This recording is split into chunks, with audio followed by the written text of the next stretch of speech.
Bismillah ar-Rahman ar-Rahim. There are 2 days in the life of the Prophet that were very severe upon him. But Aisha radiallahu anha asked the Prophet sallallahu alaihi wasallam, which day was more severe upon you? And so it was obviously, as we know, the day of Ta'if. But when the Prophet answers Aisha radiallahu anha, his answer seems to also suggest that it was an aggregate of all the events that had occurred, because everyone was rejected. He had been in Mecca for almost a decade, and people had basically, as a whole, the people of Mecca had rejected him, right? And so now the Prophet ﷺ was hoping that he can find a new base, a new place to do his da'wah. And so he thought, okay, let me go to Ta'if. He went to Ta'if with a lot of hope. He got rejected there 3 times, as we know. And then the street, the people playing in the streets, they were told to throw stones at him. And they were specifically targeting his heels, right? And so much blood came out from his feet that his sandals were stuck with blood on his feet, sallallahu alaihi wasallam. So now he is, they're throwing stones at him, sallallahu alaihi wasallam. It's a very difficult situation in terms of your self-respect and how people are treating you, and you're wanting good for them, you're giving them something good, and how they're treating you, they're throwing stones at you. And so now the Prophet is trying to literally go to a place where these people stop throwing stones at him. So he reaches this garden and he does this dua, and you can feel the pain of the Prophet ﷺ, and his fear is that,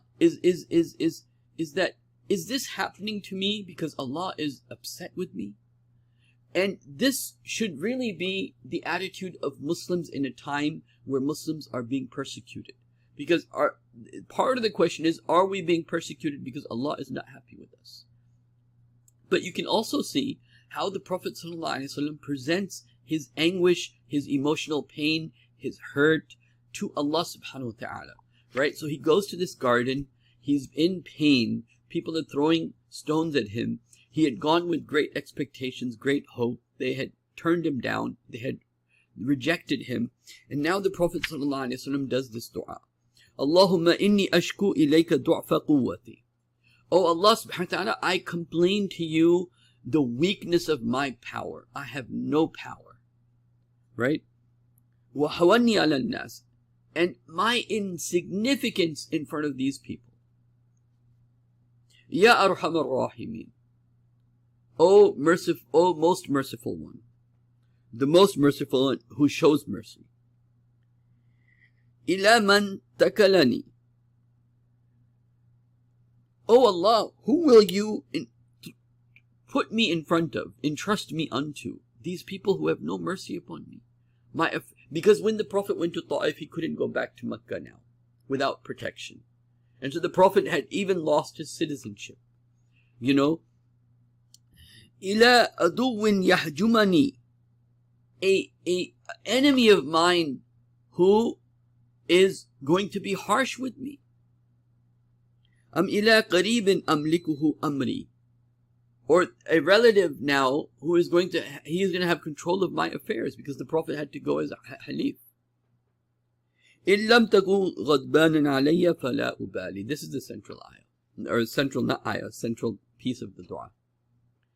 If you are not upset with me, if all this is happening and this is your will, and this is your will that I be in this situation, فَإِن لَمْ تَكُنْ غَضْبَانًا عَلَيَّ فَإِن لَمْ تَكُنْ غَضْبَانًا عَلَيَّ. If you're not غضبان, if you're not angry with me, فَلَا أُبَالِي.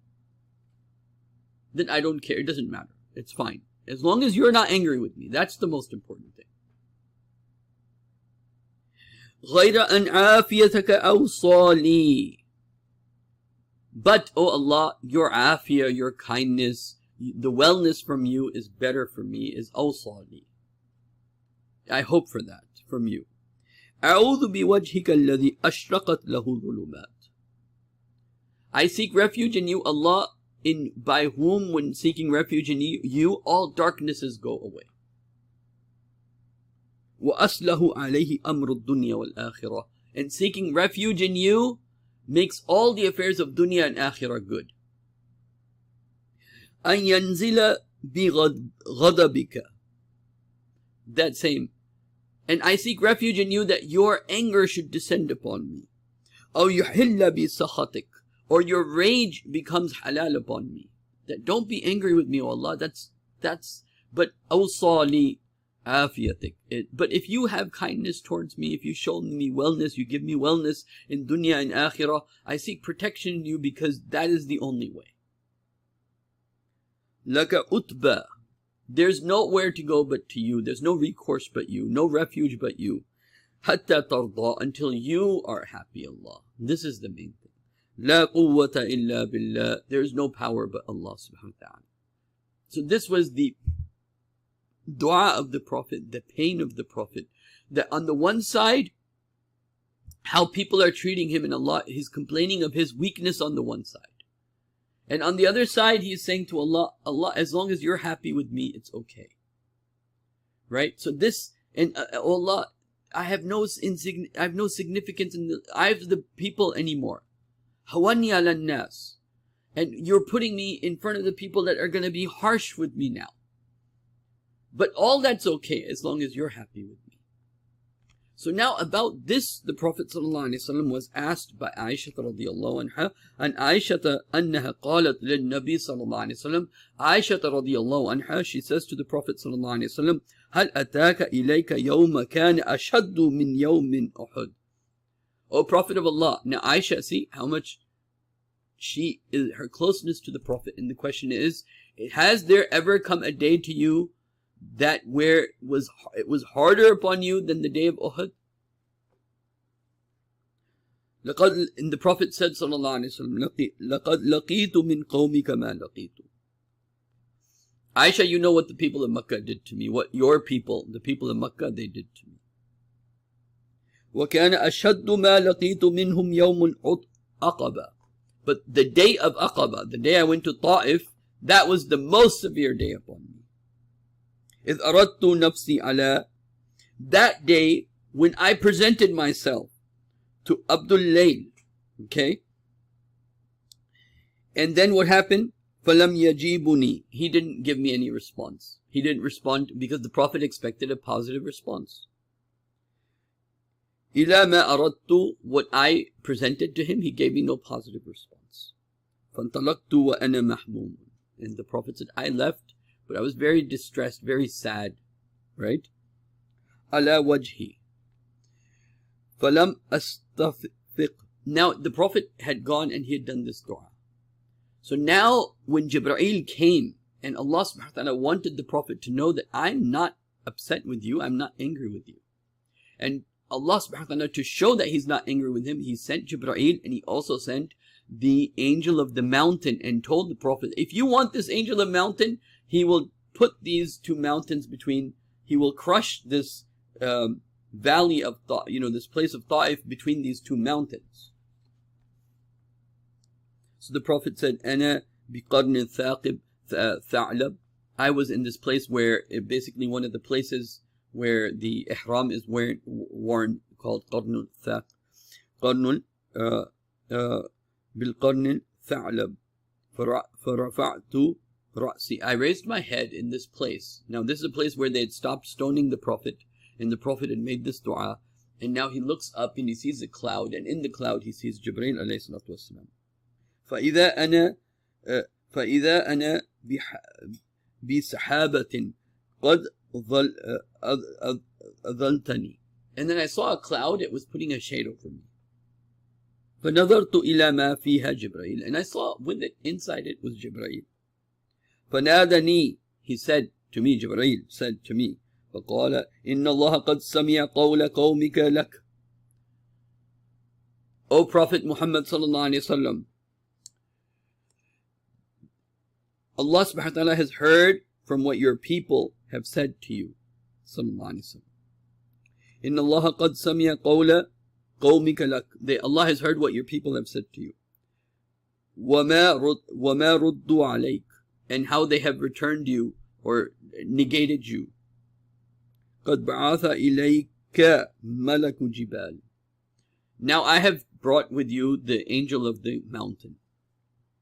تَعْمُرُهُ مَا شِعْتَ فِيهِمْ. You can tell him to do whatever whatever you tell him, he'll do it.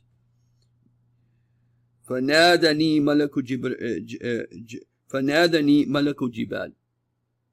So the angel of the mountain called upon the Prophet.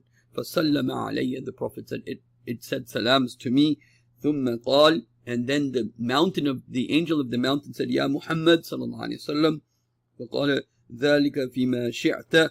Whatever you want, I will do. In شئت, if you want, O Prophet sallallahu alayhi wa sallam, أن أطبق عليهم أخشبين. If you want, I will have these mountains crushed between them.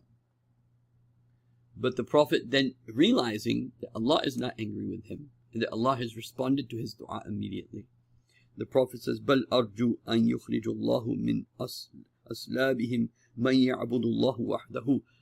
And the Prophet, I only wish that Allah subhanahu wa ta'ala takes out from their progeny, from their offsprings, those people that will only worship Allah. وحده لا شريك به شيئا, that make no partners with Allah subhanahu wa ta'ala. So what is the lesson in this hadith? The lesson in this hadith is, number one, the emotional pain the Prophet suffered, the most emotional and physical pain the Prophet suffered. Maybe Uhud, the Prophet suffered physically, even to the point of fainting, and even to the point of losing his teeth and blood coming out of his face. Whereas in Ta'if, most of the blood was on his feet and his sandals were stuck on his foot, sallallahu alaihi wasallam. But the emotionally more painful day was the day of Ta'if, where the Prophet felt like, I have no significance in front of people. Look at how they're treating me. And the Prophet sallallahu alaihi wasallam said, Allahumma inni ashku ilayk. Oh Allah, I complain to you. Du'fa quwwati, because of my weakness of my power, I have no power.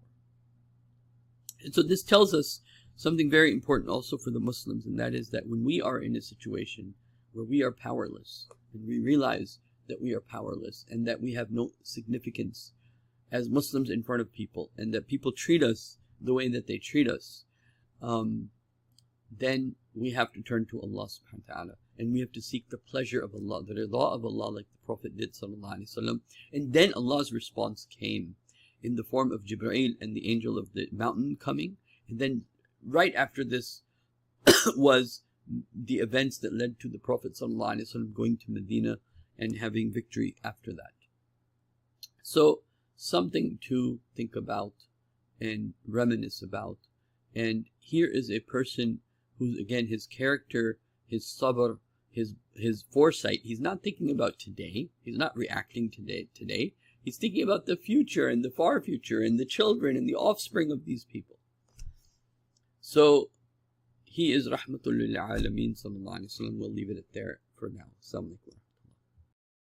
Make sure to subscribe today, and make sure you like, and make sure you leave your comments and ideas. Jazakumullah khairan. Assalamu alaikum wa rahmatullah.